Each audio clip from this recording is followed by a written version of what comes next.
Allah itu maha mengetahui dengan dalam, sebelum dikerjakan, saat dikerjakan, setelah dikerjakan, sempurna pengetahuannya. Tapi kalau menemukan kalimat-kalimat semacam ini, itu maksudnya untuk ditunjukkan kepada kita betapa pentingnya waktu saat perbuatan itu dilakukan. Nah, di Sya'ban waktu demikian. Di bulan-bulan ini dibentangkan amalan-amalan kita, kebiasaan-kebiasaan kita. Yang ingin ditujunya itu kebiasaannya. Sehari-hari terbiasa apa? Nah, itu yang ingin diinfo ke kita. Kalau Allah itu sudah maha tahu, tidak butuh info. Yang butuh itu kitanya. Karena itu diungkapkan dalam lisan Nabi supaya menyentuh kedalaman hati kita. Adi Hidayat, kebiasaan kamu apa? Apa enggak malu kalau dilaporkan malaikat di hadapan Allah kebiasaannya masih ada yang kurang baik? Nah, ini penting saya ungkap di awal, karena memang ayat tentang kewajiban menunaikan puasa Ramadan Al-Baqarah ayat 183 itu turunnya saat bulan Sya'ban, bukan bulan Ramadan. Di antara hikmahnya supaya Nabi mengajarkan kepada para sahabat persiapan-persiapan matang kurikulum Ramadan yang akan dikerjakan di bulan Ramadan. Ada jeda sebulan kurang lebih. Jangan lihat berapa banyaknya. Yang penting ada persiapan ketika masuk ke bulan Ramadan, ada amalan harta yang bisa kita infakkan. Nah, misal saya siapkan 30.000, setiap hari 1.000, setiap hari 1.000. Bukan karena jumlahnya, tapi karena respon kita kepada tuntunan ayat yang mengajak untuk beramal dengan harta. Jelas ya? Baik. Di hari ini kita akan melanjutkan kajian kitab Adabul Alim wal Muta'allim.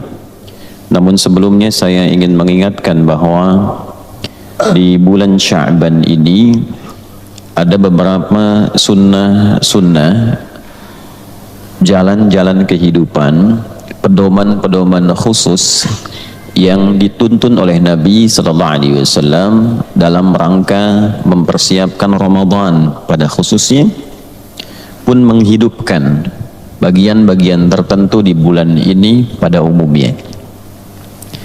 Terkait dengan Ramadan, Nabi Sallallahu Alaihi Wasallam memberikan tuntunan agar sejak bulan Sya'ban itu kita membiasakan setidaknya 2 hal. Yang pertama, latihan beradaptasi menunaikan puasa sunnah dan memperbanyak puasa itu agar keadaan tubuh, pikiran dan roh kita bisa siap ketika menghadapi Ramadan. Tubuh, pikiran dan roh. Nah, sebagian membahas hanya tubuhnya saja supaya badannya bisa siap ketika menunaikan puasa sebulan penuh, tahan lapar, tahan haus dan sebagainya, dari mulai terbit fajar sampai terbenam matahari selama sebulan. Orang yang tidak terbiasa menunaikan puasa, nanti saat sampai ke bulan Ramadan dikhawatirkan nanti tidak siap, kaget fisiknya. Disinilah ada fikih bagi mu'allaf misalnya, ada fikih bagi anak-anak yang akan masuk pada fase baligh sehingga berlaku kewajiban puasa di tahun ini. Nah, maka latihannya itu sekarang Sya'ban. Itulah diantara sebabnya dalam beberapa hadis yang sahih Nabi Sallallahu Alaihi Wasallam pernah disampaikan oleh Sayyidah Aisyah radhiyallahu taala anha itu banyak sekali menunaikan puasa sunnah di bulan Sya'ban sebagai persiapan. Nah, ada juga yang penting ini untuk adaptasi pikiran, adaptasi rohiyah. Kalau rohiyah dilatihnya lewat ibadah. Karena itu nanti ada ibadah-ibadah yang juga sangat ditekankan ditunaikan di bulan Sya'ban. Misalnya peningkatan ibadah salatnya, tilawah Al-Qur'annya. Ada hadis-hadis spesifik dan sahih tentang pertengahan bulan Sya'ban.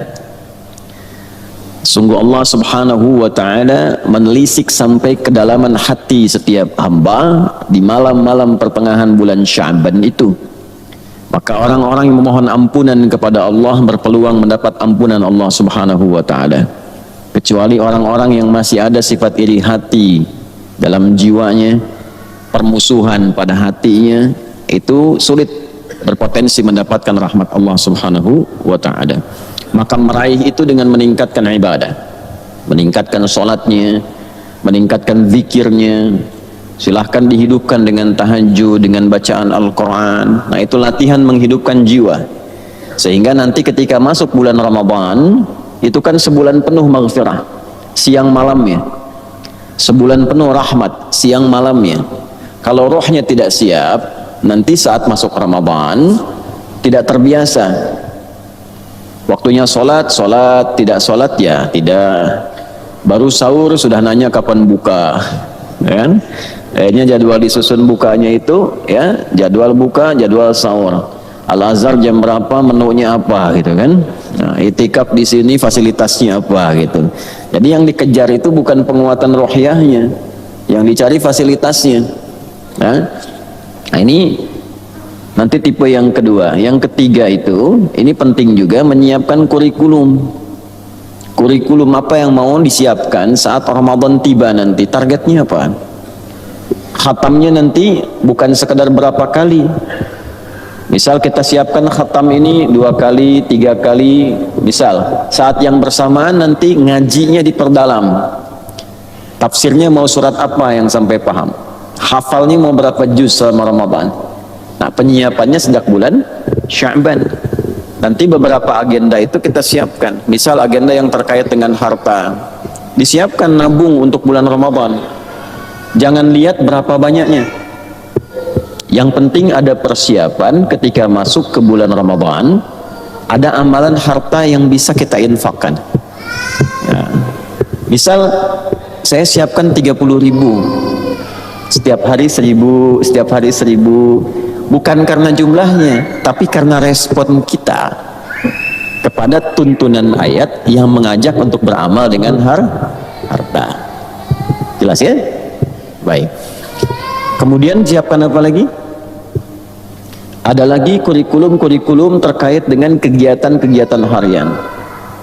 Sholatnya, bacaannya, mau baca sirah apa, yang dipelajari sirah siapa. Nah, ini penting saya ungkap di awal, karena memang ayat tentang kewajiban menunaikan puasa Ramadan, Al-Baqarah ayat 183, itu turunnya saat bulan Sya'ban, bukan bulan Ramadan. Turunnya di bulan Sya'ban, di tahun kedua Hijrah. Mudah-mudahan suara saya tidak terlalu keras ya. Jelas suara saya? Ya, saya takut karena bayi nangis tuh karena saya terlampau keras suaranya. Mudah-mudahan baik insya Allah. Jadi turun di tahun kedua Hijrah, di bulan Sya'ban. Di antara hikmahnya supaya Nabi mengajarkan kepada para sahabat persiapan-persiapan matang kurikulum Ramadan yang akan dikerjakan di bulan Ramadan. Ada jeda sebulan kurang lebih. Nah, ini menunjukkan keutamaan Ramadan yang tidak biasa. Kita masuk Ramadan itu dengan iman ya. Hati-hati, masuk Ramadan itu pakai iman, bukan pakai anggaran. Ya, awas. DKM kan suka rapat tuh anggaran dulu tuh, ya kan? Anggaran tarawih, anggaran buka, pakai iman dulu Pak. Nanti begitu iman itu sudah kuat, semua kelengkapan-kelengkapannya itu disempurnakan oleh Allah Subhanahu Wa Taala. Sama kita pun secara personal masuknya pakai iman. Karena itu panggilannya panggilan iman menunaikan puasa itu. Ya ayyuhalladzina amanu. Nah, semua kegiatan yang direspon pakai iman itu memberikan rasa aman pada diri kita, tentram, nyaman, enak ya. Nah, itu perlu persiapan. Karena meresponnya pakai iman, imannya dilatih dulu sebelum masuk Ramadan supaya imannya siap. Nah, itu ada kurikulum, turunlah kemudian sebulan sebelumnya supaya Nabi SAW dipandu oleh Allah untuk menyampaikan kurikulum Ramadan, kegiatannya apa, aktivitasnya bagaimana, sehingga seluruh malam dan siangnya itu bisa efektif dijalani saat masuk ke bulan Ramadan. Itulah sebabnya dalam hadis riwayat An-Nasai yang sanadnya tersambung kepada sahabat Usama bin Zaid radhiyallahu taala anhu dari Nabi sallallahu alaihi wasallam, ketika Nabi ditanya tentang puasa di bulan Sya'ban, su'ilan Nabi sallallahu alaihi wasallam an siyam Sya'ban faqala aw kama qala sallallahu alaihi wasallam aw fi ma'nah dzalika syahrun yaghfulu anhu an-nas baina Rajab wa Ramadan. Itulah bulan Sya'ban, seringkali orang lupa keistimewaannya karena fokus pada keutamaan yang terletak antara Rajab dan Ramadan. Demikian terjemah jauhnya. Jadi orang fokus ke bulan Rajab karena ada keutamaan Isra Mi'raj. Digali tentang Isra itu apa keutamaannya, Mi'raj bagaimana, tentang sholat dan sebagainya. Lalu fokus ke persiapan Ramadan sehingga lupa ada keistimewaan di bulan Sya'ban. Fihi turfa'ul a'malu. Di bulan Sya'ban itu dibentangkanlah kegiatan-kegiatan kita yang biasa kita kerjakan oleh malaikat untuk dilaporkan, disampaikan ke hadapan Allah Subhanahu wa taala. Tentu cara membacanya mesti teliti. Allah itu Maha mengetahui dengan dalam, sebelum dikerjakan, saat dikerjakan, setelah dikerjakan, sempurna pengetahuannya. Tapi kalau menemukan kalimat-kalimat semacam ini, itu maksudnya untuk ditunjukkan kepada kita betapa pentingnya waktu saat perbuatan itu dilakukan.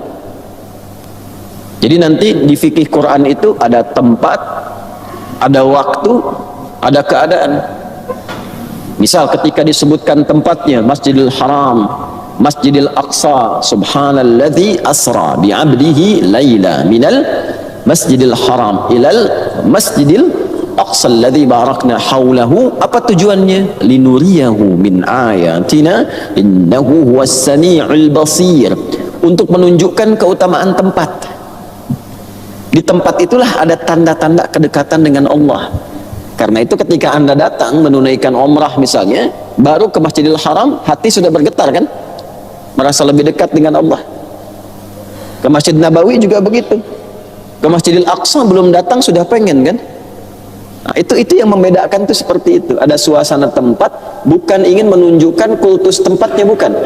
Tapi ingin menunjukkan sebuah keutamaan tempat yang auranya berbeda dengan tempat lain, supaya berlatih ketaatan di situ, mendekatkan diri kepada Allah, sehingga saat pulang ketaatan kita bertambah dan menjadikan semua tempat di mana kita tinggal seakan-akan seperti berada di Masjidil Haram. Puncaknya itu. Nah, yang pulang umrah itu, nah, auranya dibawa. Bagaimana caranya? Ketekunan datang ke Masjidil Haram itu bisa dipraktekkan di Masjid Al-Azhar misalnya. Walaupun levelnya tidak sama, tapi setidaknya ada peningkatan dari sebelumnya. Sebelum umrah dengan setelah umrah, sebelum haji dengan setelah haji. Nah, di Sya'ban waktu demikian. Di bulan-bulan ini dibentangkan amalan-amalan kita, kebiasaan-kebiasaan kita. Yang ingin ditujunya itu kebiasaannya. Sehari-hari terbiasa apa? Nah, itu yang ingin diinfo ke kita. Kalau Allah itu sudah maha tahu, tidak butuh info. Yang butuh itu kitanya. Karena itu diungkapkan dalam lisan Nabi supaya menyentuh kedalaman hati kita. Adi Hidayat, kebiasaan kamu apa? Apa nggak malu kalau dilaporkan malaikat di hadapan Allah, kebiasaannya masih ada yang kurang baik? Nah, itulah yang kita perbaiki. Nanti kalau sebulan sudah baik, merasa sifat ihsannya muncul. An ta'budallaha ka'annaka tarahu fa illam takun tarahu fa innahu yarak. Engkau terbiasa menjadikan aktivitasmu sebagai ibadah. Nah, kan kebiasaan minum kan? Kebiasaan makan kan? Nah, pertanyaannya, minumnya jadi ibadah nggak? Nah, makannya jadi ibadah nggak? Berpakaiannya jadi ibadah nggak? Nah, teman-teman yang kerja ini, kerja belasan tahun, puluhan tahun, jadi ibadah nggak? Nah, itu kan dicatat. Nah, kemudian yang sudah ibadah tadi sholat kan? Nah, sholatnya merasa dilihat Allah nggak? Atau yang penting sholat? Yang penting gugur kewajiban? Sekarang naikkan levelnya. Bagaimana merasa dilihat oleh Allah, merasa khusyuk sholatnya, dilatih dulu. Nah, disampaikanlah info mendalam itu Sya'ban, sehingga kita berlatih kenikmatan ibadah, merasa punya Allah, merasa diperhatikan. Setelah siap keadaan rohiyahnya, punya kurikulum di akliyahnya, siap fisiknya, masuklah Ramadan dengan iman secara sempurna. Nah, itulah Sya'ban. Maka Nabi SAW mengatakan, saya ingin sekali ketika amal saya dibentangkan di hadapan Allah wa ana sha'im, wa uhibbu an yurfa amali wa ana shaimun. Oleh karena itu beliau banyak menunaikan puasa di bulan Sya'ban. Rahasianya karena puasalah yang mampu dengan cepat mengangkat amal-amal taat kita dengan tinggi dan mengoreksi amal-amal maksiat yang salah itu supaya ditekan dan tidak muncul kembali. Jadi kalau orang puasa itu ketaatannya meningkat, maksiatnya pasti ditekan. Ya, silahkan Anda cek deh. Orang sedang puasa itu nggak mau maksiat, minimal awalnya takut batal puasa. Pencuri bisa libur dulu tuh saat puasa itu. Ya. Penipu, tukang gibah itu saat puasa bisa libur. Di mana kabar si fulan? Lagi puasa, nggak boleh. Puasa tuh. Awalnya takut batal, nanti lama-lama muncul kesadaran. Nah, latihannya saat bulan Sya'ban sekarang ini ya. Jadi itu yang dimaksudkan dalam hadis terkait Sya'ban, buat kurikulum. Nanti saya ada tulis buku tuh yang tentang makna ayat puasa. Itu secara singkat, di situ ada gambaran-gambarannya tentang kurikulum Nabi menjelang Ramadan. Itu dulu yang ingin saya sampaikan, karena pertemuan di hari ini di Masjid Al-Azhar ini akan menjadi pertemuan terakhir kita, Bapak Ibu sekalian, di bulan Sya'ban tahun ini. Ya, nanti ketemu lagi kan bulan yang berbeda gitu. Karena itu jangan kehilangan fadilah Sya'ban mumpung kita belajar saat ini di awalnya. Itu insya Allah ya. Baik, mari kita masuki pembahasan kita. Bismillahirrahmanirrahim. Semoga Allah menambahkan cahaya kepada Hadratus Syekh Haji Muhammad Hashim Asy'ari. Semoga selalu diberikan kemuliaan di kubur beliau dan berikan percikan kemuliaan itu kepada kita semua yang mempelajari kitab karya beliau dan mengamalkannya dalam kehidupan insyaallah. Al-babu tsani fi adabil muta'allim fi nafsihi wa fihi 'ashratu anwa'in min al-adab.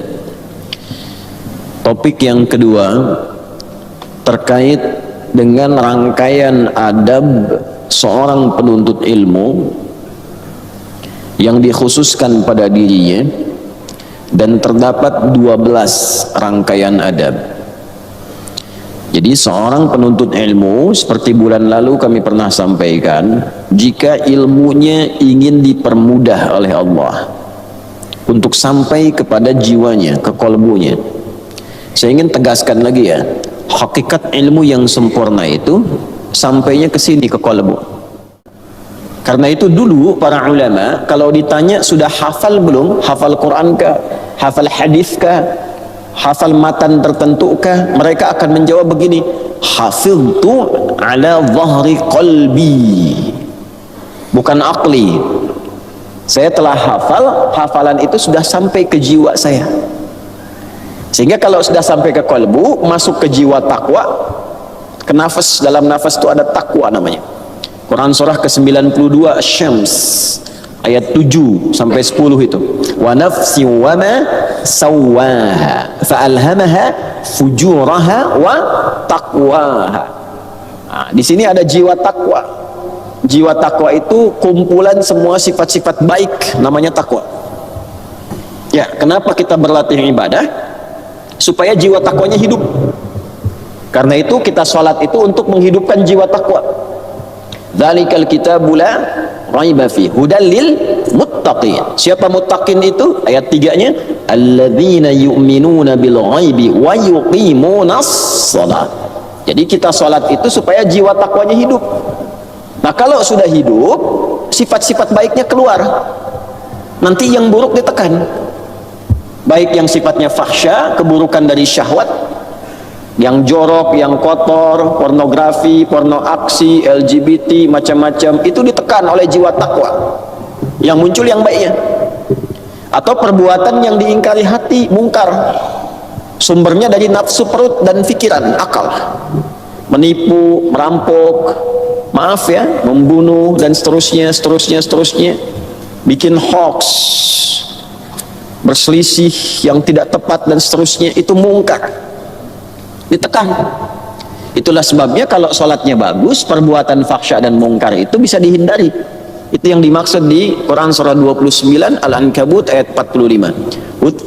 Utlu ma uhiya ilaika minal kitab wa aqimis shalah innas salata tanha 'anil fahsya wal munkar. Jadi salat bagaimana yang bisa mencegah perbuatan keji dan mungkar? Salat yang menghidupkan jiwa takwanya. Jadi bacaannya bukan cuma di lisan, yang dibaca tembus ke dalam jiwa, ke sini, ke qalbu.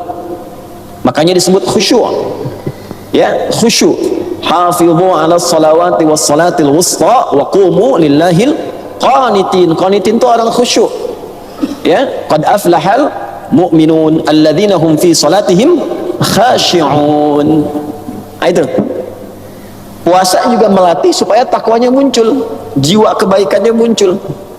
Ya ayyuhalladzina amanu kutiba 'alaikumus shiyam kama kutiba 'alal ladzina min qablikum la'allakum tattaqun. Sama haji umrah juga supaya jiwa takwanya muncul. Al-hajju ashhurun ma'lumat faman farada fihinna al-hajja fala rafatha wala fusuqa wala jidala fil hajj wa ma taf'alu min khairin ya'lamuhu Allah wa tazawwadu fa inna khairaz zadi taqwa. Al-Baqarah 197 itu. Jadi kehidupan kita itu bagaimana caranya melatih supaya jiwa takwa itu muncul ke permukaan, hadir. Nanti yang baik-baiknya keluar, itu yang menuntun kita itu. Nah, kalau itu dipandu oleh ilmu yang benar, ilmunya sampai ke dalam jiwa takwa, maka semua yang dikerjakan itu terarah, tepat sasaran, dan kualitasnya bagus. Jadi nggak cukup dengan semangat, ada semangatnya kuat, tapi karena kurang ilmu, jadi nggak bagus. Saya sekarang sudah berubah, semangat untuk ibadah. Dulu saya banyak meninggalkan sholat, sekarang saya ingin berubah, nggak apa-apa, subuh 4 rakaat. Nah, ini jadi salah kan, nggak ada ilmunya itu. Ya, nah, sama kalau ini nggak hidup, nggak sampai ke kolbi, ya, dhahri kolbi, nggak sampai ke dalam hatinya itu, sampainya di sini, nanti pintarnya cuma buat berdebat, rame debat, rame saling mencela, rame saling menjatuhkan. Pintar itu aja, tapi nggak sampai ke jiwanya, nggak hidup, akhlaknya nggak hidup. Jadi fadilah ilmunya itu nggak muncul, hikmah di balik ilmu nggak muncul. Padahal nanti sandingan ilmu itu hikmah, dan puncak ketinggian orang memahami Al-Quran, memahami sunnah Nabi itu nanti hikmah. Ya, kama arsalna fiikum rasulan minkum yatlu alaikum ayatina wa yuzakkikum qalbu wa yu'allimukumul kitaba wal hikmah wa yu'allimukum ma lam takunu ta'lamun. Kalau sudah dapat hikmah, yang nggak tahu itu dipercepat oleh Allah supaya bisa tahu. Ini sampai sini. Makanya kadang ngaji hikam itu penting juga. Ya, tapi harus disandarkan juga dengan kekuatan Al-Quran, kekuatan hadis, supaya hidup jiwanya. Al-Imam Syafi'i rahimahullahu ta'ala, ketika beliau berkonsultasi pada gurunya Al-Imam Waqi' rahimahullahu ta'ala, maka berkata, syakautu waqi'an an su'i hifdhi fanasahani an atruka al-ma'asi faqala al-ilmu nurun wa nurullahi la yunzalu ila al-'asi. Aku mengadukan kurang bagusnya hafalanku kepada guruku Imam Waqi'. Saya pernah sampaikan, ya kurang bagusnya hafalan Imam Syafi'i itu seperti apa sih gitu. Ya, mungkin beda titik dikit, koma dikit gitu kan. Ya, kalau kita kan jauh. Ya, terus tanya ke Imam Waqi', tipsnya bagaimana? Kata Imam Waqi', ilmu itu cahaya. Dan cahaya Allah tidak akan diturunkan kepada pelaku maksiat. Nah, maksiat itu kan adanya di sini sumbernya, di fujur, jiwa buruknya. Ya, lewatin nafas keluar perbuatan su. Itu di Quran surah 12 Yusuf ayat 53. Wa ma ubarri'u nafsi innan nafsa la'ammaratun bis-su illa man rahima rabbi. Nah, itu kalau banyak maksiat, banyak pikiran, pikiran terganggu, susah nangkap ilmu. Ya, apalagi hikmah. Jadi kalaupun orang merasa pintar, kurang adab, banyak informasi tapi adab kurang, nggak sampai ke sini, hikmah nggak masuk. Nggak masuk, jadi ilmunya nggak jadi cahaya. Malah berkurang nanti keutamaannya, satu-satu berkurang. Nah, itulah sebabnya untuk melatih supaya hati ini siap menerima ilmu, pikiran ini lapang menerima ilmu, fisik kita bisa ditundukkan menerima ilmu, maka dilatihlah dengan adab-adab terlebih dahulu supaya ilmu itu mudah diterima, mudah dipahami, dan mudah diamalkan. Latihannya nanti ada latihan terkait qalbu, latihan terkait aklu, dan latihan terkait jismu. Jadi ada latihan mengondisikan hati, latihan melatih pikiran akal, latihan melatih fisik. Nanti semua runtut. Bagaimana mengondisikan hati supaya siap menerima ilmu, bagaimana melatih pikiran supaya jernih, mengkonstruksikan, bahasa kerennya tuh, mengkonstruksikan setiap dalil supaya benar ditempatkan. Nah, jadi bukan pandai berdalil, tapi paham dalil ini kesini maksudnya, penggunaannya begini. Bila ada perbedaan-perbedaan, oh ini maksudnya, kenapa ini kelihatan beda, oh ini sejarahnya begini, turunnya begini, petunjuknya begini, cara mengamalkannya begini, runtutan petunjuk nabinya begini, sahabat memahaminya begini, dipraktekannya seperti ini. Nah, nanti cara mempraktekannya dengan jism, tubuh kita ini. Nah, makanya kalau sudah hatinya itu bersih, pikirannya bagus, orang cara masuk ke majelis ilmu pun akan berbeda. Al-Imam Nawawi rahimahullahu ta'ala itu merinci adab-adab sampai ke fisik, cara masuk. Kalau sudah penuh, tiba-tiba mau masuk itu bagaimana, kalau masih ada yang kosong, kelihatan ada yang baru masuk, bagaimana yang kosong. Apakah tiba-tiba masuk langsung ngasih kabar, nyalamin syekhnya, Assalamualaikum syekh, gitu kan, lagi ceramah misalnya kan, atau bagaimana gitu kan. Nah, itu ada adabnya sampai begitu. Ada kitabnya namanya At-Tibyan fi Adab Hamalatil Quran. Tak mau ngaji Quran, mau menghafal Quran pun ada adabnya. Coba lihat anak-anak sekarang cara pegang mushafnya tuh. Jadi kalau kualitas hafalannya kurang bagus, yang dicek jangan dulu akalnya ini. Mungkin anaknya pintar, ya coba di kelasnya mungkin ranking 1, ada yang 1,5, hampir ke 1 gitu kan. Pintar-pintar, tapi kenapa untuk Quran kok susah? Nah, mungkin ini adabnya dulu tuh yang belum. Ya, nah yang akan kita bahas ini pada bagian yang pertama dan kedua ini mengondisikan dulu tentang keadaan kolbu.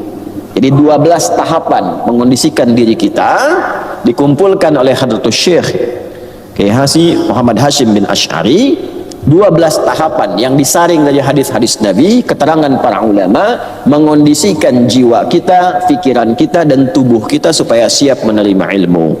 Yang pertama sudah kita bahas di pertemuan yang lalu, sekarang kita masuk pada bagian keduanya.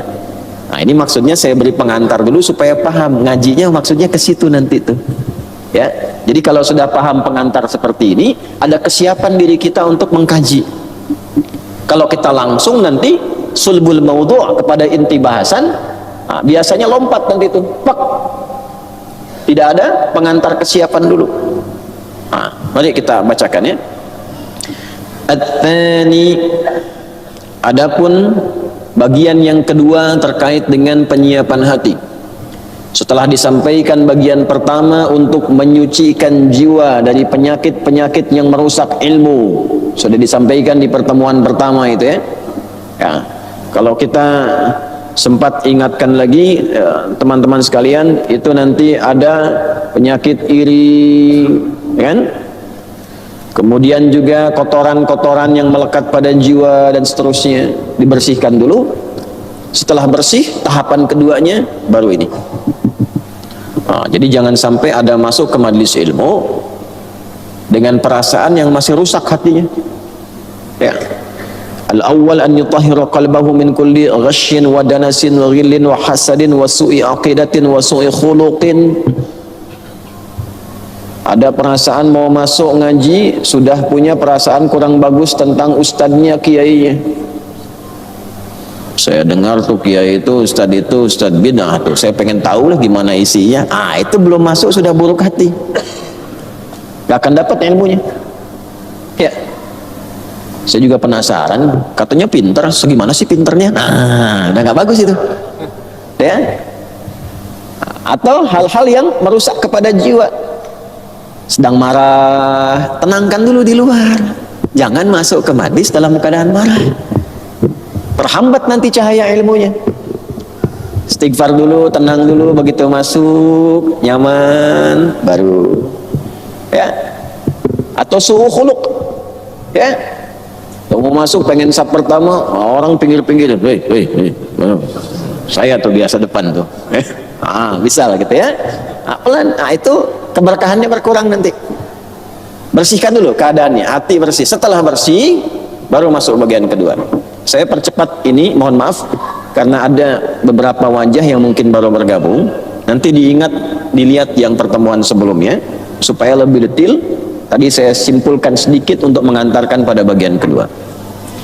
Ats-tsani an yuhsinan niyyah fi talabil ilmi bi an yaqsida atau yaqsuda, bisa qasada yaqsidu, qasada yaqsudu, bisa ya.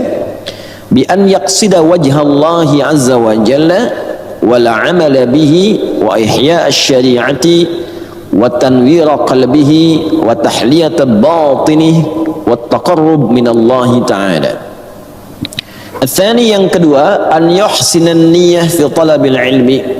Hendaknya seorang penuntut ilmu itu kalau ingin dimudahkan belajarnya, cepat bisa menangkap ilmunya, cepat paham, mudah mengamalkannya, hendaklah ia memperbaiki, membaguskan niatnya dalam menuntut ilmu. Niat. Wah, ini standar Nabi nih. Standar dalam semua kegiatan itu yang pertama niat. Dan niat itu kalau ingin bagus, hatinya mesti bersih dulu. Makanya ini diantara kejeniusan Pak Hashim itu menempatkan bersih hati dulu sebelum berniat. Sebab kalaupun antum niat tapi hatinya masih kotor, rusak juga. Ini sholat kan pakai niat kan? Ya kan? Kata Imam Syafi'i, bersamaan dengan takbir hatinya berniat kan? Ya kan? Begitu anda berniat saya menunaikan sholat subuh misalnya berjamaah, tapi hatinya masih kotor, pengen dilihat orang karena pimpinannya ikut sholat, maka bawahannya ikut juga supaya pimpinan tahu. Kalau bahasa apa Jermannya itu, hoyong kapunten, ya, pengen kenilai, pengen ketahuan. Bos kemana? Subuhan di mana? Al-Azhar jamaah. Saya juga ke sana. Supaya bos tahu. Atau begitu, pengen ketahuan sama pasangan, sama tunangan, ya, update nih, ya, yang udah subuh belum, ya kan? Ceklik, aku di Al-Azhar nih. Wah, ya, ayo, tuh, bisa. Nah, itu hati belum siap, walaupun dia berniat. Nah, nanti oleh Al-Quran disoal, fawailul lil musallin alladzina hum an salatihim sahun. Kok bisa lalai, kenapa? Alladzina hum yuraun. Yura itu riya, riya itu pengen dilihat makhluk. Ada ingin dilihat khaliq, ada ingin dilihat makhluk. Kalau ingin dilihat khaliq namanya ihsan, orangnya muhsin. Salatnya ingin dilihat oleh Allah saja, ingin dievaluasi oleh Allah saja, ingin mendapatkan kekhusyuan menghadap kepada Allah saja. Nah, itu ihsan namanya. Ya, di hadis Muslim nomor hadis yang ke-8 tadi saya bacakan. Imam An-Nawawi menjadikan hadis ini itu bagian nanti yang kedua di Al-Arba'in itu. Ya, an ta'budallaha ka'annaka tarahu fa in lam takun tarahu fa innahu yarak. Tapi kalau ingin kelihatan manusia namanya riya. Nah, itu masalah nih orang salat. Kata Allah ya, fawailul lil musallin alladzina hum an salatihim sahun. Ada lalai. Kenapa pakai alladzina? Bukan hanya makmum, imam bisa terkontaminasi itu. Bisa. Ya, maghribnya bagus bacaan. Komen pertama, Masya Allah Ustaz, kalau Ustaz mimamin hati saya terasa khusyuk sekali. Wah, setan nangkep tuh. Tis. Begitu Isa dia bisikin tuh, echonya naikin dikit. Gelombang ininya tuh. Ya.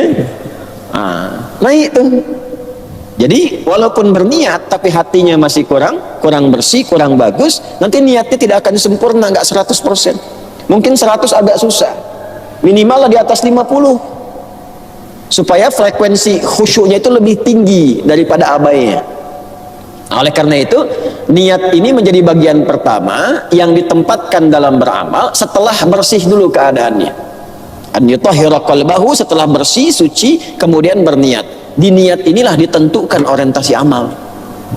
Ini kosong nih misalnya. Ini misal saja, misal kosong gelas ini. Udah bersih, ini ilustrasi ya. Ini kalau belum dibersihkan Pak, Bu, Ibu kelihatan ya di belakang. Kalau belum dibersihkan, anggap nggak ada air lah, kotor misalnya. Anda mau masukkan apa saja, kan jadi kotor. Walaupun tempatnya ada. Tapi kalau kita sudah bersihkan, bersih, bening, lalu kita berniat mau minum, tinggal diarahkan, diisinya mau pakai apa. Nah, niat itulah yang mengarahkan kita untuk mengisi gelas ini. Air bening, jadi. Teh manis, belum datang. Enggak, contoh, maaf. Contoh saja ini. Ya. Kopi, bisa? Jangan terlalu pahit. Bisa. Enggak, ini contoh saja. Ya, susu bagus. Ya, apa saja bisa masuk. Nah, seperti itu gambarannya demikian. Nah, kita juga ada cawan dalam jiwa ini, ada tempat namanya kolbu. Ini mesti bersih. Kalau sudah bersih, diisi dengan niat supaya diarahkan, memandu bagian tubuh kita, mandu pikiran. Ini mata mau diarahkan kemana melihatnya nih. Jadi kalau hatinya bersih, diisi dengan niat, saya ingin melihat yang baik-baik hari ini. Niatnya begitu, maka dibimbinglah mata ini untuk melihat yang baik. Nah, kalau hatinya sudah bersih, niatnya bagus, imannya masuk, maka membimbinglah iman itu kepada mata untuk melihat. Jadi sebabnya dalam Al-Quran saat akan melihat, imannya dulu disebutkan, kullil mu'minina yaghuddu min absarihim. Ayat 30 di Quran surah 24, surah Cahaya. Perempuannya 31. Ayat 31 untuk perempuan, wa kullil mu'minati yaghuddna min absarihinna. Nah, oleh karena itu Nabi SAW menempatkan niat itu paling utama yang mempengaruhi pikiran dan tindakan kita. Intinya ada pada niat. Tempatnya di kolbu. Kalau gagal di kolbunya, rusak pikiran dan perilakunya. Itu nanti kalau di Al-Arma'in saya sebut ini untuk memudahkan karena paling gampang diakses. Ya, nomor 6 tuh di hadisnya tuh. Ala wa inna fil jasadi mudghatan idza salahat salahal jasadu kulluhu wa idza fasadat fasadal jasadu kulluhu ala wa hiyal qalbu.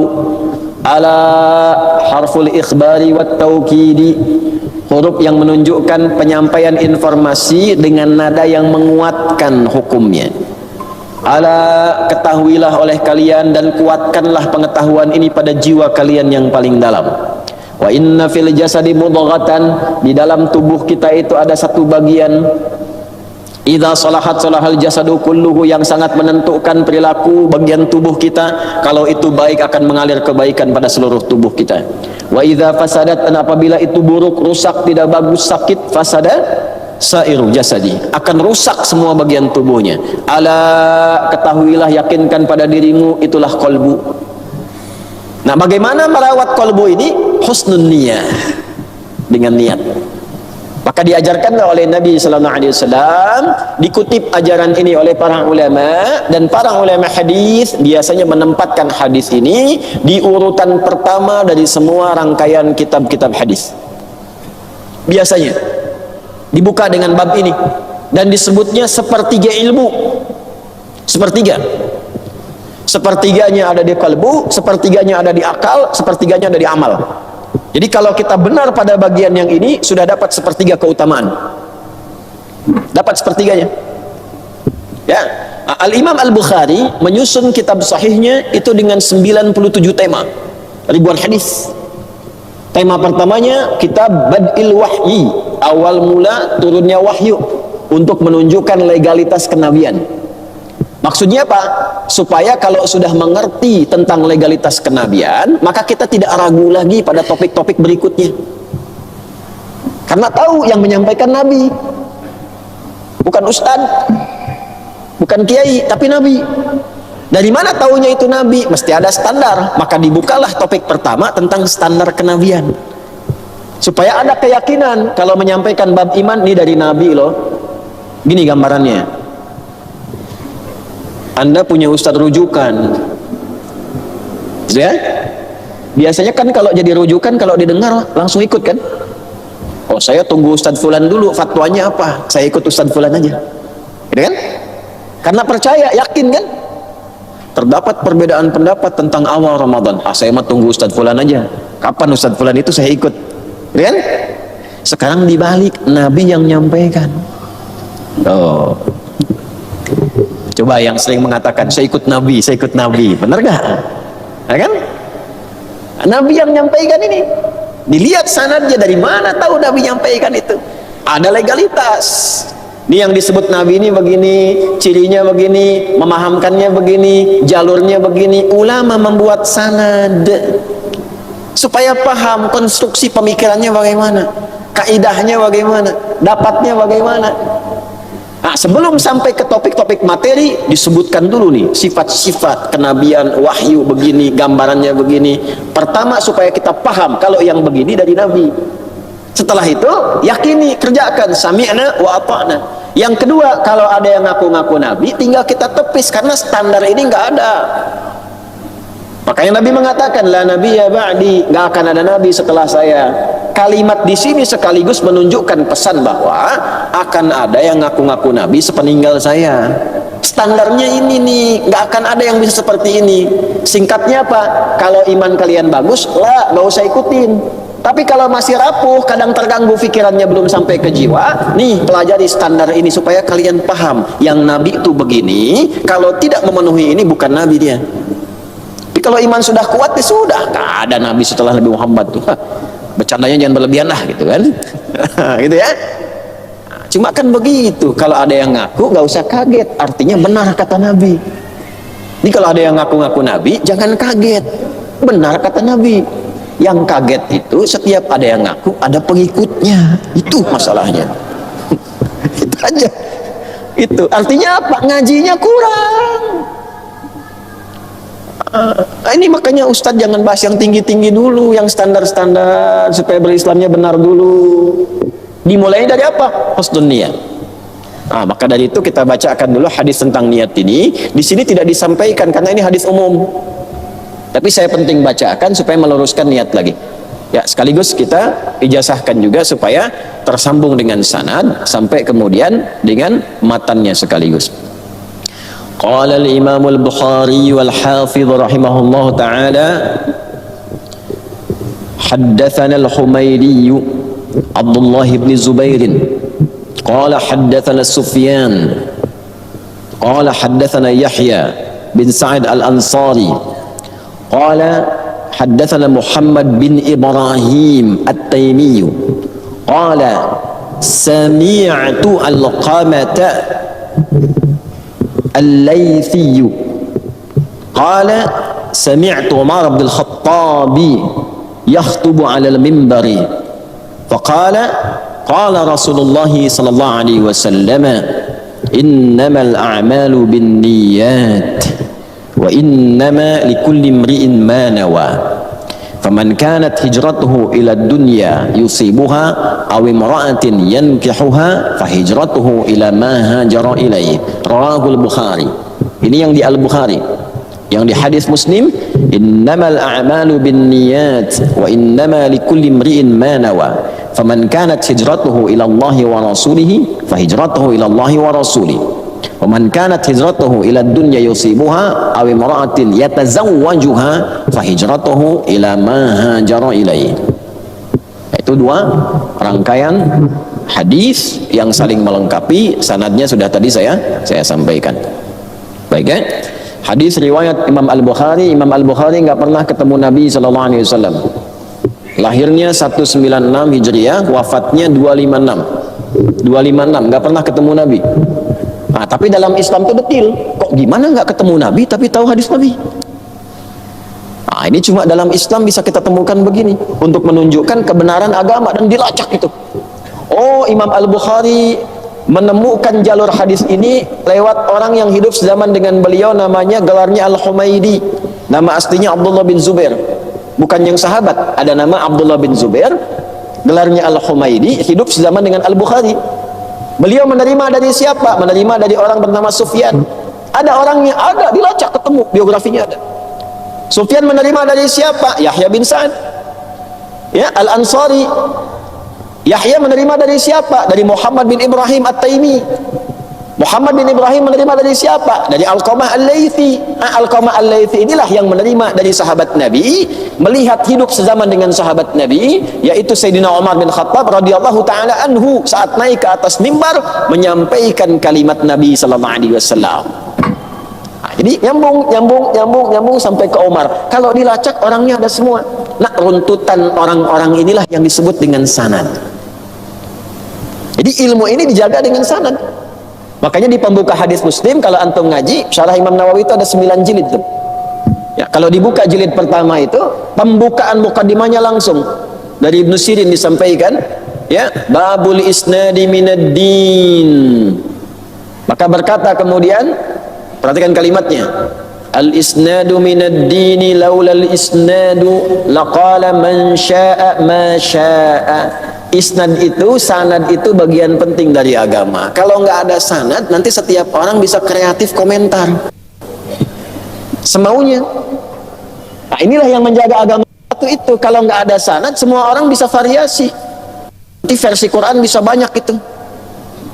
Hah? Bisa jadi nanti di Bekasi dibaca dengan bahasa Bekasi, di Bali dibaca dengan bahasa Bali, di Sumatera bisa dibaca dengan bahasa Sumatera. Cara sholatnya nanti bisa berbagai bahasa, cara sholat dengan beragam bahasa. Ya, takbirlah kemudian orang Jakarta, Tuhan gua gede. Ya. Orang Bekasi bahasa Sunda, Allah anu agung. Ya kan? Jadi beda-beda nantinya, tapi dengan sanad terukurlah dan terjaga agama ini. Begini cara takbirnya. Tahu dari mana? Nabi. Anda kan nggak pernah ketemu Nabi. Oh, saya menerima dari guru saya Sifulan, Sifulan dari Sifulan, Sifulan dari Sifulan, Sifulan dari Sifulan, sampai ke Nabi. Tersambung sanadnya. Dan dahsyatnya, biografi orang setiap zamannya ada. Bisa ada standarnya. Sampai diketahui kepribadiannya bagaimana, benar tidak orangnya. Kalau bermasalah, nggak diambil informasinya. Maka terkumpullah kaidah ini di 5 sifat dalam ilmu hadis. Mattasala isnaduhu binaqlil adlid dhabiti anil adlid dhabiti min ghairi syudzuzin wala illatin qadihatin. Paham? Tidak. Nah, makanya langsung ikut aja, ya. Nah, haruslah bersambung sanadnya. Ada orang-orangnya dan jangan putus. Nah, cinta aja kalau putus bermasalah, apalagi hadis. Bikin status tuh, mana yang suka rekam. Nah, ya, nggak boleh putus. Kalau putus nanti masalah munqati', putus tengah-tengah, mu'dhal, hilang, orangnya hilang, nggak bisa turun status, nggak bisa masuk sahih ini. Coret dulu, coret, turun dulu sampai ada penguat, ya. Nanti runtut satu, betul nggak ketemu, sezaman nggak dengan si fulan ini, lihat. Terus orangnya siapa? Betul nggak? Oh, ini orang senang bercerita. Kasih catatan dulu supaya bisa dibedakan antara cerita dengan hadis. Sampai segitunya, Pak. Hafalannya bagaimana? Jangan sampai hari ini bilang A, besok B. Jangankan besok, subuh bilang A, kemudian zuhur B, itu berubah status hadisnya, mudtarib. Sekarang subuh jam 5 bilangnya A pakai titik, 5 menit kemudian koma. Ya, berubah, turun jadi Hasan. Gitu, hadis itu nggak mudah, Pak. Nah, kita belajar tuh sampai begitu teliti, kualitasnya itu belum kepaham, belum memahami, baru sanad itu belum sampai ke matan. Nanti kalau sudah nyampe matan, dipelajari maksudnya kemana hadis ini, telusuri. Jadi nggak bisa begini baca terjemah ini langsung hukumnya begini, tidak begitu. Nanti belajar sanad ini sekaligus belajar hikmah. Imam Al-Bukhari itu gimana dapatkan dari Humaidi ini. Jalan, Pak, Bu, satu-satu dicari. Pernah satu ketika beliau Udah sampai ke tempatnya, tanya-tanya orang, hadisnya ada di si fulan, ternyata orang ini sedang bermain dengan binatang. Ada yang menyebutkan ayam, ada yang menyebutkan mau ngasih makan. Dan kawan nggak dikasih makan, ditinggalkan, balik kanan Imam Al-Bukhari. Balik. Orang bingung, Syekh kok nggak diambil hadisnya? Dia sama hewan aja bisa menipu, apalagi sama hadis Nabi katanya. Sebegitunya agama ini dijaga. Maksudnya begini, boleh jadi informasi dia benar, tapi nanti ada fitnah dalam agama. Oh pantas orang Islamnya begitu, hadisnya aja diriwayatkan oleh orang penipu. Nanti begitu. Makanya nanti ada 3M. Ya, mau COVID mau tidak 3M tuh dalam ilmu hadis itu. Ya, 3M. Ada munkar, ada matruk, ada maudhu'. Itu beda. Nanti turun kualitas ini ulama sudah punya nilai. Kalau orangnya ada tapi bermasalah, cek lagi yang lain ada nggak yang diriwayatkan oleh orang tidak bermasalah. Nanti ditempatkan di bab apa? Ini turun status dari sahih ke dhaif, dhaifnya dipecah lagi, dhaifnya dikit nih, dikit aja. Nggak memengaruhi kualitas informasi karena ada penguatnya, turun dikit. Tempatkannya di mana? Ditempatkan. Oh ini nggak boleh dipakai di bab akidah, ini nggak bisa dipakai di bab ibadah, harus sempurna 100% orangnya benar, sanadnya tersambung. Tapi kalau bagus informasinya, lemah dari periwayat, tapi masih ada penguat, fadhail boleh. Dalam amalan-amalan keutamaan biasa boleh, akhlak boleh. Jadi jangan disimpulkan kalau dhaif jangan diambil, nggak begitu. Itu belum belajar namanya. Halo? Gitu ya. Nah, itu begitu. Jangan dikit-dikit dhaif, dhaif. Nah, pecimu dhaif tuh. Lemah pecinya gitu. Gitu gambarannya tuh, ya. Nah, nanti terkait niat ini kita bacakan. Innamal a'malu innama adatul hasri li hasril hukmi 'alal madluli. Innama itu adat hasar membatasi hukum untuk membatasi hukum pada yang ditunjukkan dalam informasi itu. Al-a'malu jam'u amalin, jamak dari kata amal, artinya menunjuk pada perbuatan. Apa bedanya? Mal farqu bainal amali wal fi'li? Ada amal, ada fa'al. Apa bedanya? Bedanya Ustadz, kalau amalun pakai ain, mim dan lam, fa'alun pakai fa'in dan lam. Betul. Nanti ada kitab yang suka baca kitab namanya Al-Furuq Al-Lughawiyah karangan Abu Hilal Al-Askari, untuk membedakan kata-kata yang kelihatan maknanya mirip tapi sebetulnya ada penekanan di balik makna. Kalau amal itu pekerjaan yang akan dievaluasi, dikoreksi dan dipertanggungjawabkan. Bahasa agamanya singkatnya dihisab. Itu pakai amal. Jelas? Karena itu perbuatan kita umumnya di Al-Quran disebut dengan menggunakan amal. Amila ya'malu, faman ya'mal mithqala dzarratin khairan yarah, wa man ya'mal mithqala dzarratin syarran yarah. Sekecil apapun akan ditampakkan, dikoreksi, dihisab. Karena itu amal kita mesti benar, mesti Allah ridha. Amal yang benar diridhai Allah disebut saleh. Makanya ada amal saleh. Wal 'asr innal insana lafi khusr illa alladhina amanu wa 'amilus shalihat. Demi waktu kesempatan hidup yang Allah berikan pada manusia, banyak manusia merasa sibuk tapi cenderung rugi. Al-insan itu manusia sibuk.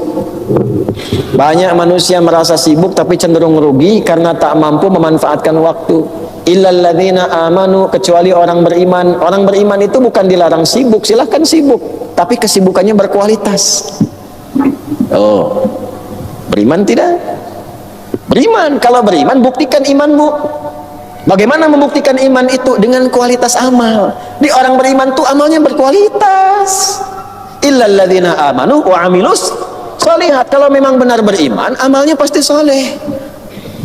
Kalau belum soleh, ada yang belum benar dalam imannya, belum kuat itu. Bicaranya soleh nggak? Menatapnya soleh nggak? Dengarnya soleh nggak? Baru kita bicara yang lain. Menjadi suami soleh, istri solehah, anak yang soleh. Tata dulu, fisik kita ini soleh semua dengan iman. Makanya sekali lagi dengan iman. Sekali lagi dengan apa? Iman. Nah ini kelihatan sederhana tapi dalam. Dulu orang-orang beriman ketika mengatakan beriman itu membuktikan iman mereka dengan terjadinya perubahan baik pada perilakunya. Makanya ketika jahiliyah itu belum beriman, saat beriman tiba-tiba berubah jadi khairu ummah. Innamal a'malu. Nah semua perbuatan kita itu kalau ingin baik, ingin bagus, dikelola oleh iman yang benar, binniyat, tergantung kepada niatnya. Ini thalabul ilmi itu amal. Ini sekarang kita sedang beramal ini. Saya mengajar, Anda mendengar, menyimak. Kadang ngantuk, husnul khatimah, masuk surga aja. Paling enak gitu kan? Paling enak kan di hadis Muslim begitu. Majtama qaumun ya fi baitin min buyutillahi yatluna kitaballah wa yatadarasunahu bainahum fima bainahum illa ghashiyatuhumur rahmah nazalat alaihimus sakinah wa haffathumul malaika wa dzakarahumullahu fi man 'inda. Tidaklah orang-orang berkumpul berjamaah kumpul di satu rumah di antara rumah-rumah Allah di masjid. Mereka ingin mengkaji Al-Quran, belajar tentang maknanya, kecuali saat mereka duduk-duduk belajar itu nggak disebutkan sifatnya. Jadi untuk semuanya. Yang pengen paham, pengen belajar, datang. Kadang dari sebelum subuh, ada yang itikaf, ada yang mabit, ada yang macam-macam. Masuk sifatnya ke sini. Tapi Nabi sudah paham, makanya nggak disebutkan. Apakah dia ngantuk atau tidak? Apakah dia sedang lapar nunggu sarapan atau tidak? Gitu. Nggak disebutkan tuh. Umum sifatnya. Begitu masuk, ghasyiyat umar rahmah. Dia berpeluang dapat rahmat Allah. Makanya masuk pintunya, Allahumma ftahli abwaba rahmati. Nazalat humus sakinah, ada ketenangan dalam jiwanya. Makanya ngaji yang benar itu bikin hati tenang.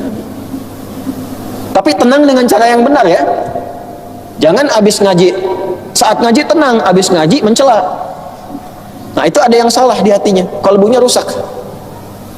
Wa haffathumul malaika, malaikat itu ngisi, berkerumun. Mungkin ada kelihatan kosong malaikat tuh, diisi. Cuma kan gaib. Tidak ditampakkan. Kalau tampak bubar ini. Satu aja sayapnya tampak bubar. Tanya, akhi siapa? Wah akhi. Anak Israel. Repot antum. Bubar antum. Wa dzakarahumullahu fi man 'inda, dan disebut-sebut oleh Allah di sisi makhluk-makhluk yang ada di sampingnya. Disebut-sebut si fulan, si antum lagi disebut tuh. Sebut sampai selesai. Disebut. Sepulan, Masya Allah, ngantuk ini. Segar lagi kita. Itu. Nah ini semua perbuatan kita itu, amal kita itu cuman pakai ba, Pak. Cuma ba ini kalau kita ngaji ada 14 fungsinya. Kitab lagi kitab. Mughnil Labib an Kutubil A'arib. Karya Ibnu Hisham Al-Ansari, Mughnil Labib an Kutubil A'arib. Itu mengulas makna setiap huruf dari alif sampai ya. Jadi ngaji kita enak kalau begini deh. Saya ikut sunnahnya para ulama dalam thalabul ilmi. Jadi para ulama itu memulai kajian di bahasa dulu. Mendalami bukan supaya bisa bahasa Arab, kalau itu gampang. Supaya paham ilmunya, nahwunya, sarafnya, balaghahnya, arudnya, syairnya, qasidahnya, adabnya dan sebagainya dikumpulkan jadi satu untuk memahami nas. Itu kalau sudah sedikit aja kita dapat paham itu, cara ngajinya beda, Pak. Bu. Indah gitu. Nah, bak di sini itu dari 14 hukum kalau diterapkan dalam sekali. Ada sababiyah. Nih kalau pakai sababiyah ya. Innamal a'malu binniyat, orang-orang itu beraktivitas karena sebab niatnya. Kalau pekerjaannya buruk, sebab niatnya itu buruk. Kalau pekerjaannya baik, sebab niatnya baik. Kalau dapat ilmu yang bagus, karena sebab niatnya memang bagus. Kalau dapat ilmunya sedikit, karena sebab niatnya nggak bagus juga. Bisa lil ghayah, bisa lil musahabah, bisa lil ilsaq. Nah, jadi semua kegiatan kita itu betul-betul bergantung kepada isi hati ini, niat ini. Kalau niat salah ini keliru nanti. Sebabnya di sini. Innamal a'malu binniyat. Karena itu Syekh Hasim mengatakan, an yuhsinan niyata. Orang kalau belajar mau nuntut ilmu, kalau mau benar, perbaiki niatnya yang benar. Karena semua sebab perilaku kita, dasar ilmu itu di sini nanti. Niatnya.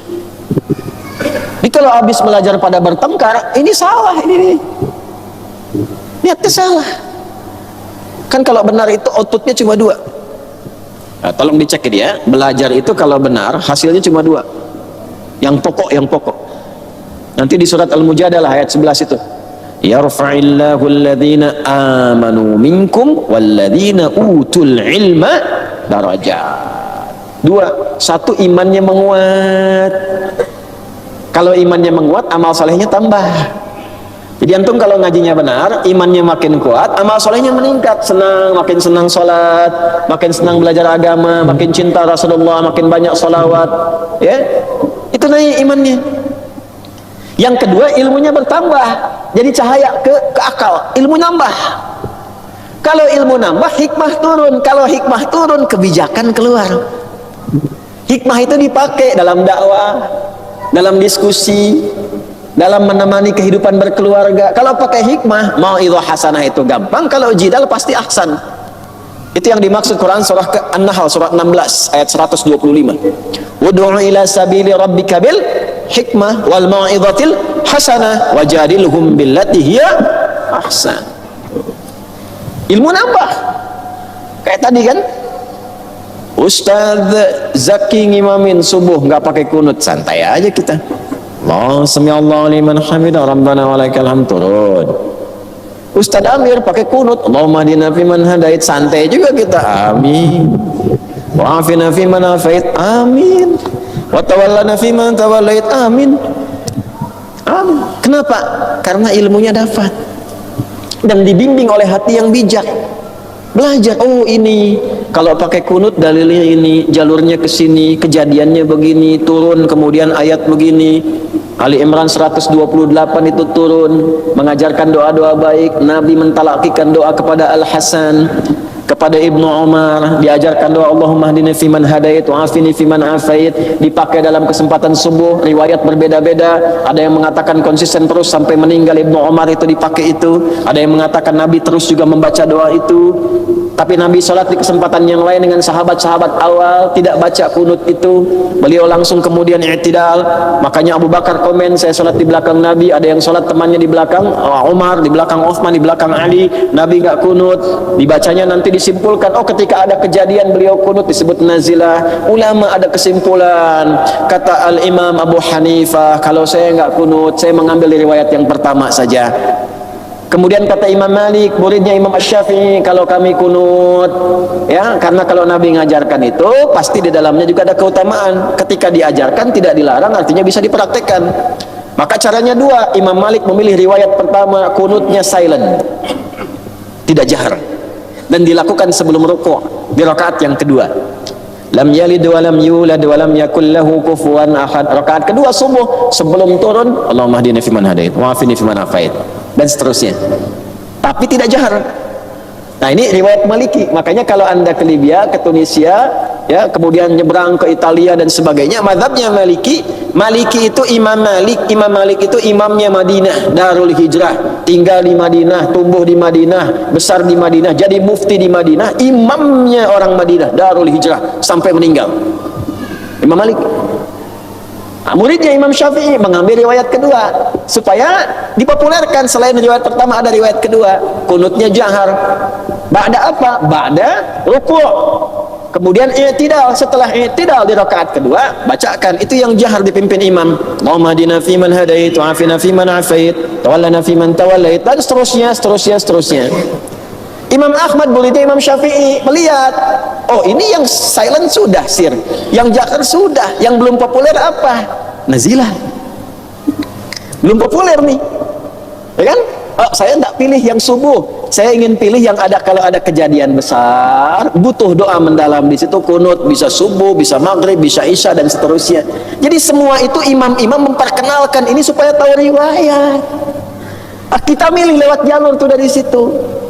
Ya, ini turukut ta'amul ma'al adillah, cara kita berinteraksi dengan dalil. Bukan begini, ikut Nabi apa ikut Imam Syafi'i? Yang penting saya nggak ikut Anda lah. Ya, itu artinya belum berilmu. Dari mana Anda akses ke Nabi langsung begitu? Kan nggak bisa. Ada jalur belajar. Nah, begitu caranya. Jadi bukan untuk berkelompok-kelompok. Mazhab itu turukut ta'amul ma'al adillah, bukan untuk berkelompok, bukan. Nah, cara kita mengamalkan itu memang jalurnya begitu, ada sanad itu. Nah, silahkan kalau sudah paham begini enak. Ya, kata Syekh Ibnu Shalih Al-Utsaimin itu mengatakan begini, kalaupun ada imamnya itu baca kunut, maka aminkan di belakangnya. Padahal beliau itu nggak kunut, Hambali kan mazhabnya. Ya.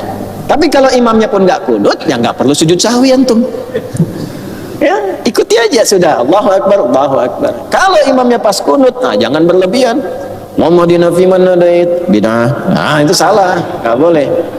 Nah, kalau kita ngajinya begitu. Ya, nah saling menghormati supaya paham. Nah, itulah ilmu. Kalau hatinya sampai ke situ, dibimbing akalnya. Begini caranya. Bersikapnya enak. Nanti ada tahapan. Kadang-kadang untuk ke situ belajar dulu, hatinya tuh dibongkar dulu pelan-pelan, rapi. Tapi ada standar. Nah, kalau pada di Mekah kan gak ribut kan, waktu haji, waktu umrah biasa saja kita. Saya pernah waktu tugas itu, dulu sering saya ceritakan kan, awal tugas 2010, jamaah samping tuh Isya tuh, imamnya saya sudes tuh, kayak Ustaz Zaki tadi mirip suaranya. Allahu Akbar. Ya. Bismillahirrahmanirrahim. Alhamdulillahi Rabbil Alamin. Oh, ini imamnya Muhammadiyah ya. Muhammadiyah cabang Masjidil Haram ya. Kalau kita demikian kembalikan. Kita ada 7 menit lagi, kita sempurnakan. An yuhsinan niyata fi talabil ilmi, hendaklah ia membaguskan niatnya dalam menuntut ilmu, bi an yaqsida wajhallahi azza wa jalla, niatkan untuk mendapatkan ridha Allah. Niatnya karena apa ini datang sini? Allah sudah ngundang, masa niatnya karena ustaz? Saya kan nggak kenal Anda pada umumnya. Ini walaupun pakai sweaternya wah kan saya nggak tahu namanya siapa. Siapa namanya mas? Nabil. Tahu artinya Nabil? Nabil tuh tahu nggak artinya? Nabil tuh orang ganteng yang cerdas dan punya visi. Nah, itu ya, Insya Allah punya visi, visioner. Jadi kembali, Bapak Ibu sekalian, niatkan semua karena Allah. Merawat anak karena Allah. Kalau sudah karena Allah, nanti Allah yang jaga. Dalilnya mana Ustaz? Al-Quran, surat apa? Al-Imran. Ayat berapa? 35 sampai berapa? 37. Qalat imra'atu Imran rabbi inni nadhartu laka ma fi batni muharraran fataqabbal minni.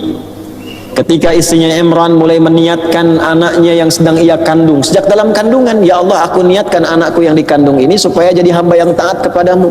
Terima ya Allah niat saya ini. Terima nazar saya ini ya Allah. Engkau pasti mendengar doa hamba ini. Falamma wada'atha qalat rabbi inni wada'tuha untha. Ketika lahir perempuan, ya Allah, lahirnya perempuan. Wallahu a'lamu bima wada'at wa laysa dzakaru kal untha. Kamu jangan sedih, perempuan juga punya keistimewaan yang enggak dimiliki laki-laki. Wa inni sammaituha Maryam. Kalau begitu aku namai anak ini Maryam ya Allah. Kasih nama sesuai niat saya pengen anaknya anak taat, yang dekat dengan Allah, jauh dari maksiat. Di antara sifat yang mewakili itu untuk perempuan Maryam, yang terjaga, yang solehah, yang baik, Maryam. Makanya kasih nama anak itu sesuai dengan niat dan doa. Jangan aneh-aneh. Kasih nama anak apa cu? Dipanggilnya apa cu? Oh. Anak-anak sekarang saya lewat anak-anak manggil apa cu? Apa cu? Bingung juga apa itu. Orang suku Indian itu ya. Nih. Ya, anak sekarang saya. Jadi demikian.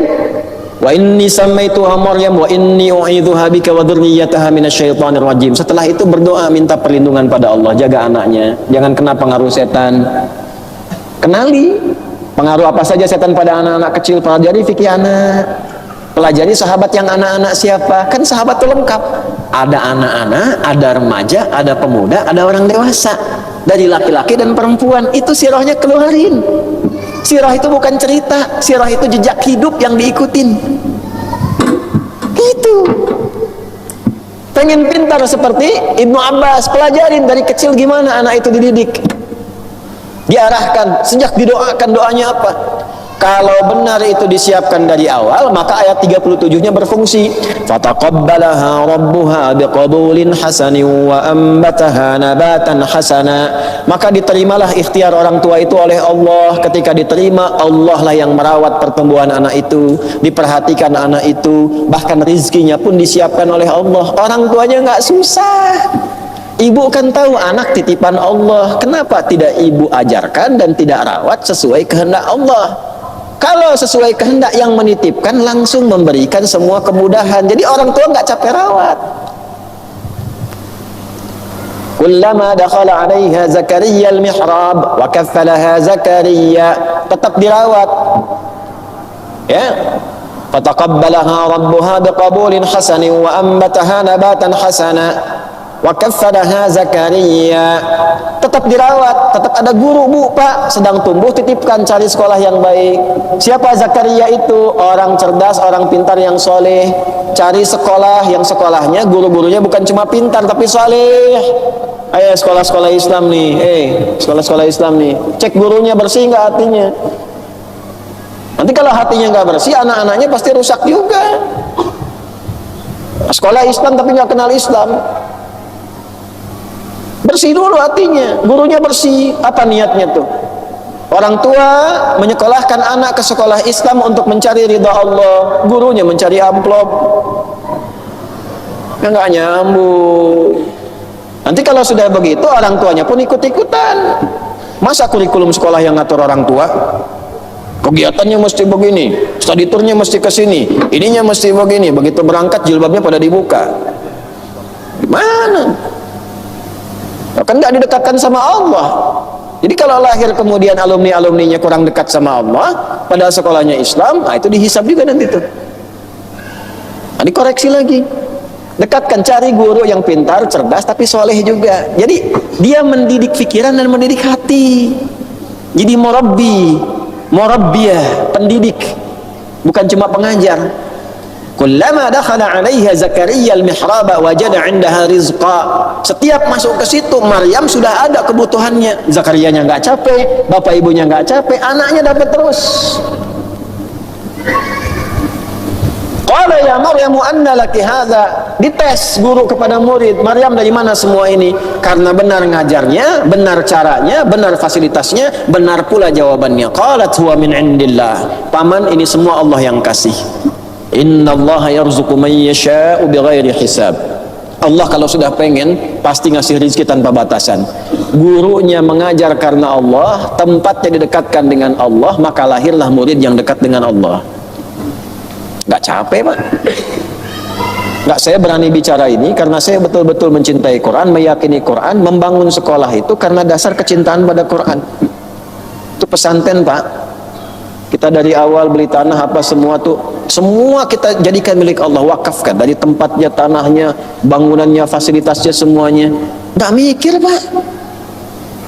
Nggak mikir tuh maksudnya bukan nggak berikhtiar gini, nggak, bukan. Ya. Tetap kita tanya, anak arsitek tolong ini ikut. Arsitek nggak dibayar. Yang bangun jalan, dicek rekening nggak ada uangnya. Sejumlah yang dibutuhkan itu. Tapi jadi anak diajarkan TK mau ke SD jadi, SD diajarkan mau ke pesantren jadi. Sampai sekarang dari mana biayanya itu? Ada aja. Sana masuk pesantren bawa tubuh aja, pakai baju tentunya batang semua gitu ya. Tapi nyampe pesantren kita kasih nih baju 8 setel, pakai peci, pakai kerudung, sampai sendal, sampai sepatu, sampai ada jas, sampai ini itu. Begitu masuk, yang ini kirim jas, yang ini kirim baju, yang ini kirim sepatu, yang ini kirim kaos kaki.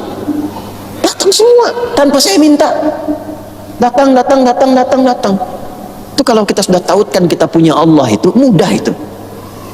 Terus kita bilang sama keluarga, istri, anak-anak, ini bukan punya Buya ya, ini punya Allah. Kita cuma merawat.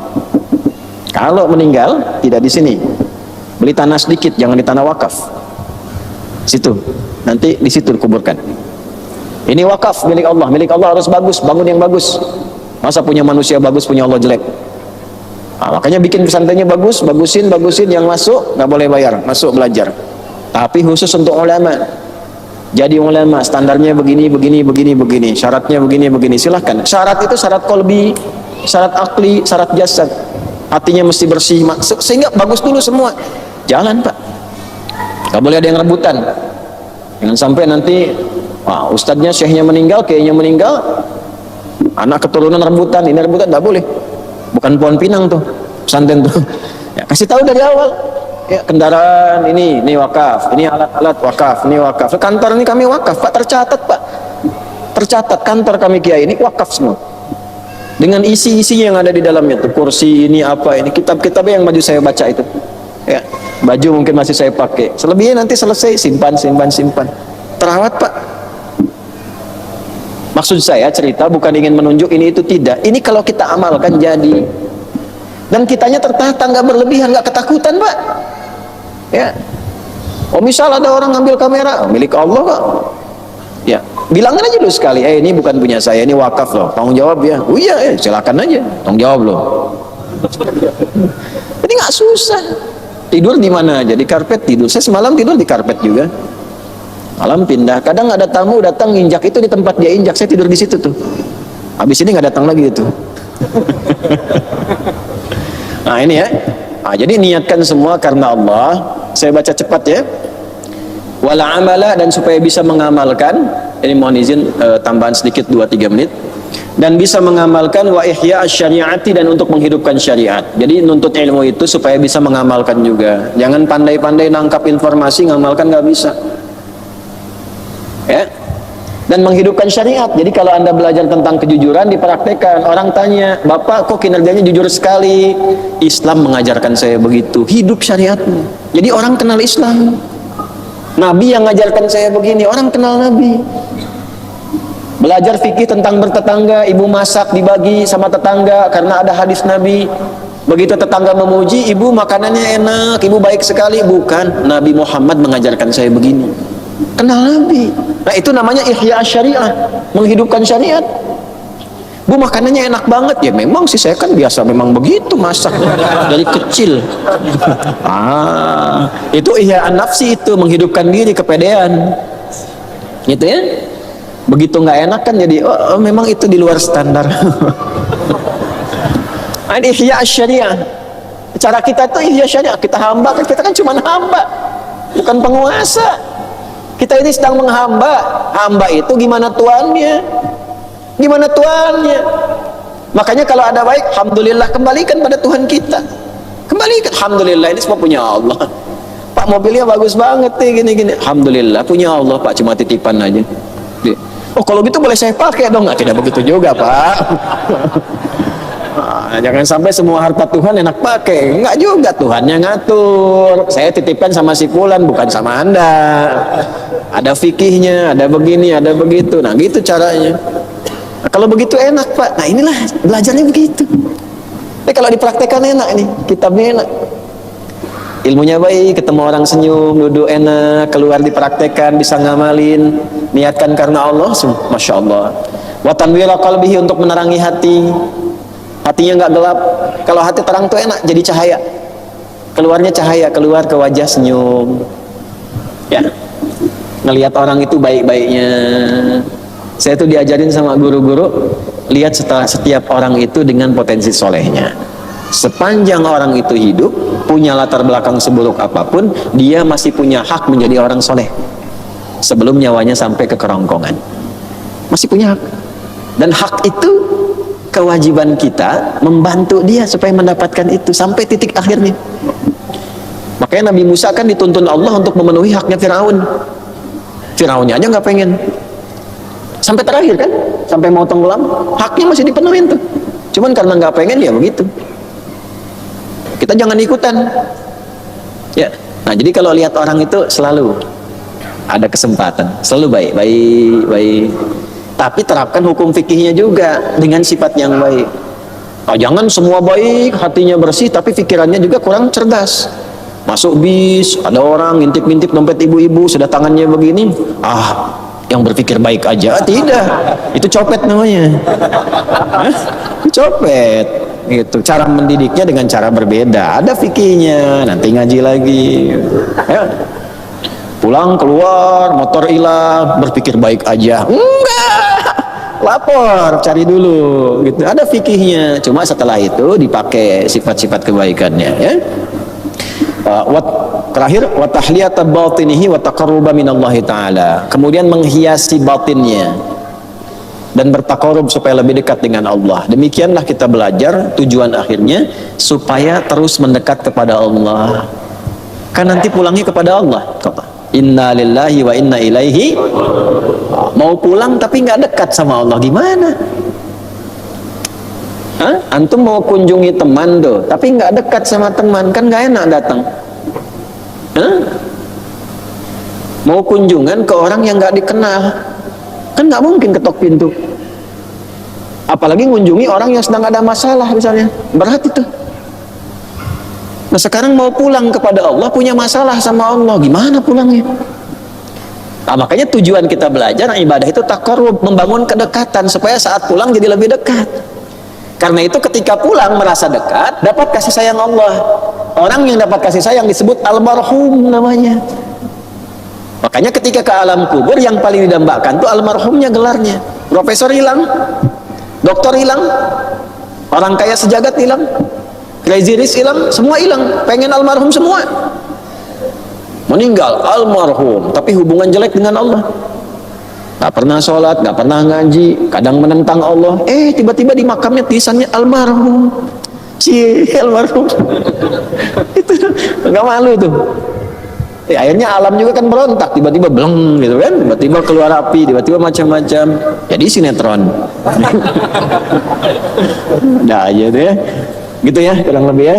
Nah, jadi kesimpulannya, setelah hati bersih, tolong doakan saya juga supaya benar mengajar ini benar. Sebab kalau salah resiko saya lebih tinggi. Jadi ustadz itu bebannya luar biasa, pilihan hidup itu, dan gak bisa pensiun. Ada kiai pensiun? Gak ada. Bebannya gak mudah. Alhamdulillah, mudah-mudahan jadi rahmat. Allahumma sayyiban nafi'an, Allahumma sayyiban nafi'an. Biar aja hujan dulu ya, biar ya rahmatnya turun dulu. Nanti ada di hadis Muslim cara kita minta supaya hujan berhenti, ada ya. Alhamdulillah dikabulkan. Katanya ikut-ikut kami itu kalau kajian kita ya di Sumatera, kemarin di Banten kita minta sama Allah, yakin ada. Nggak usah bawa panci ketok-ketok begini, apa nggak jelas itu. Udah tanda tuh selesai kajian. Ya. Jernihkan hati, sehatkan, karena di bawah ada akad juga. Kita doakan baik. Mari kita akhiri dengan berdoa bersama. Mudah-mudahan doa kita diterima Allah Subhanahu wa taala. Allahumma taqabbal minna innaka antas samiul alim wa tub alaina innaka antat tawwabur rahim. Allahumma ati anfusana taqwaha wa zakkiha anta khairu man zakkaha anta waliyuha wa maulaha wa nawwir qulubana ya Allah wa khallis niyatina fi talabil ilmi ya Allah litaqarrub ilaika ya arhamar rahimin. Rabbana atina fid dunya hasanah wa fil akhirati hasanah wa qina adzabannar. Wa sallallahu ala sayyidina Muhammad wa ala alihi wa sahbihi ajma'in wa akhiru da'wana subhanakallahumma rabbana wa bihamdika nashhadu an la ilaha illa anta nastaghfiruka wa natubu ilaik walhamdulillahi rabbil alamin thumma assalamu alaikum warahmatullahi wabarakatuh.